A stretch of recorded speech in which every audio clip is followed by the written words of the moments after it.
Hello and welcome. I've been asked questions this week about what happens when we don't get on with our friends and what happens when we don't get on with our families. And I've had a few questions around those topics. So that's what we're going to deal with today. So the first thing I was asked was, how can we choose friends who aren't going to let us down, who aren't going to be nasty about everything, who aren't going to be jealous of us? Maybe we can't. Nobody, I don't think, is innately nasty or innately jealous or innately unpleasant in any way. I think we all react in a very human way to whatever stimulus is given. And it took me a long time to realise that I'd got a choice whether I followed that reaction. So I remember that I was envious of people, I was jealous, and maybe possibly I was nasty. I hope I wasn't too nasty. But we all have that within us. And what we also have within us, which is just amazing, is that we also have the choice to be nice, to be loving, to be generous, to be compassionate, to be kind, to do what we can to help everybody, whether they're a friend or not. So if we have a friend and it seems that they are very needy or very wanting to make themselves look very good or very envious of things that we may have, then they are like that because of a sadness in them, because of a perceived lack in them. They don't want to feel uncomfortable. None of us want to feel horrible. We all want to feel really, really nice. So when they act like that, you just remember that hurt people hurt people. It is only healed people who can heal people. So I'm not saying that if people do act like that you have to put up with it. Of course you don't. It's absolutely, again, your choice. But understanding where they're coming from, why partners can hurt us, why friends can hurt us, why anyone can hurt us, knowing that it's because they've got a pain inside makes it a little easier. And when you understand that it's because of that pain inside them, rather than get really angry and add fuel to that fire and react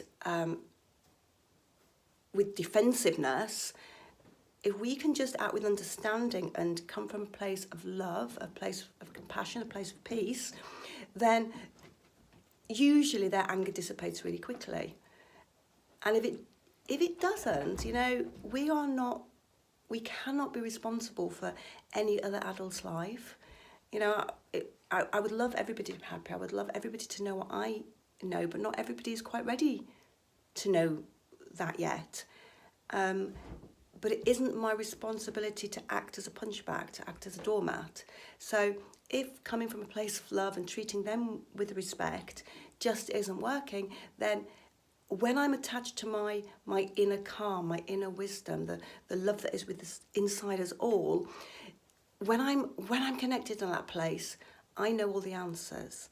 See, I can't tell you what the answers are in your position, I'm sorry, but I can tell you that you have those answers within you, and the way you access them is going to that calm place. Because when we feel things are urgent, when we don't have a lot of resources, when we feel trapped, when we have to do this so quickly and everything looks bad, that's not our calm, grounded place. When we feel like we've got time, when we know whatever we decide will be okay, that's the place to make decisions. And if you make this decision to walk away from that friendship in that place, then trust it. That is the right thing for you to do. But if you do that, whatever you do, whether you go, whether you stay, whether you have a chat to them, whatever it happens to be, don't feel guilty about it afterwards. Don't go back and second guess yourself. Make the decision in a grounded place. And if later you make another decision, if that is right in that moment, nothing says you can't change your mind. Okay, so Yeah. How do I feel okay about not loving my parents? So this stepped it up a bit from friends, because we have so much thinking about how much families are important to us. You know, we see in the media, we hear from everybody that there's nothing better than a loving family. And I am truly blessed to have an extremely loving family. I know lots of people that aren't. I know lots of people that are estranged from their family, lots of people who are very unhappy with their families. And I think a lot of that is because we forget to come from a loving place. So that when somebody else is defensive, we then in turn get defensive, and then there's going to be a big row there. If we come from a gentle, from a still place, however angry they are, it soon passes. But sometimes it's more than that. Sometimes people just aren't ready to change, because remember, we can't ever change anybody. We want to, we dearly want to change the people we love, but we can't. And fighting against that not being able to is just going to lead to failure, because we can only accept them as they are. And they may change, but if they do, it'll be because they want to. So if they're not ready to change and the situation isn't a good one for us, again, in your loving place, in the place where you love yourself and you love all things, then make the decision. Should I not talk to my parents anymore? Should I not, associate with my grown-up children? So many stories, aren't there? I can hear you all saying, oh no, you can't make the decision. But if you choose to, you can make that decision. And again, if things change later, you can change it again.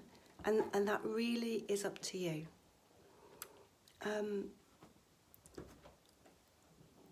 I was asked another question, and this stepped it up yet again. This was, what if I don't get on with my partner's families? What if I don't get on with my mother-in-law? What if I don't get on with my husband's children? So this is slightly more complicated, isn't it? Because now we haven't just got the stories about how families should love each other, how it ought to be, how it's unfair if it doesn't work like that. It's just not all these stories.